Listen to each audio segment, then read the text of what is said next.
कोई भी डॉक्ट्रिन एक काल में बनता है ना, काल बदलेगा तो डॉक्ट्रिन में चेंज होगा कि नहीं। सर सैयद अहमद खान वही तो कहते थे कि कुरान में भी बदलाव करना चाहिए समय के हिसाब से, लेकिन वो पॉपुलर नहीं हो पाए, समझ रहे हैं ना। तो चेंज होना चाहिए समय के हिसाब से। तो ये है। तो अभी आपने क्या पूछा? हाँ हाँ। तो अब जो फिलॉसफी आती है कभी भी, वो देश काल की चीजों से क्या होती है? प्रभावित होती है। बुद्धिज्म जो आया था वो रेडिकल था या उसने कंप्रोमाइज किया था? कल ही हमने देखा था, कंप्रोमाइज किया था ना। अगर बुद्ध ने कहा अगर तुम किसी के सर्विस में हो, किसी के यहाँ एम्प्लॉय हो, तो परमिशन लेके आना पड़ेगा। ऐसे ही नहीं कि उठे और भाग के चले आए संघ में।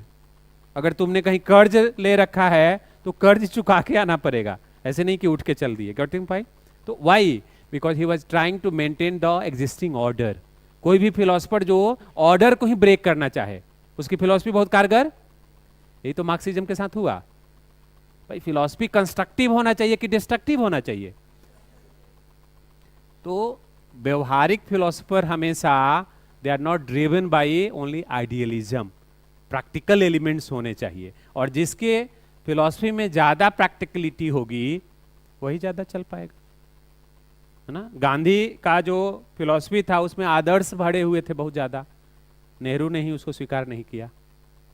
किताबों में गांधी जी रहे, लेकिन गांधी जी की जो आत्मा थी फिलॉसफी की, उसको नकार दिया भारत ने। जब आप पढ़ेंगे कैसे इम्प्लीमेंटेशन हुआ, तो बहुत सारी उनकी बातों को नकार दिया गया। ठीक है, क्योंकि कहीं ना कहीं कुछ ना कुछ संदर्भ में यूटोपियन भी था।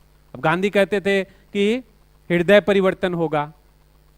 आदमी का चमड़ा इतना मोटा होता है, क्या हृदय परिवर्तन होगा? ठीक है, वो गलती बार बार वही करता है, दोहराता है। ठीक है, मतलब कहने का मतलब हर आदमी में गाय और सूअर दोनों के गुण मौजूद रहते हैं। मतलब अच्छे से समझना है तो मतलब पॉजिटिव, और जिसमें ज्यादा पॉजिटिव हो अच्छा आदमी कहलाता है समाज के हिसाब से। नेगेटिव जो साइड करता है, और जब पूरी तरह नेगेटिव खत्म कर दे वो संत बन जाता है।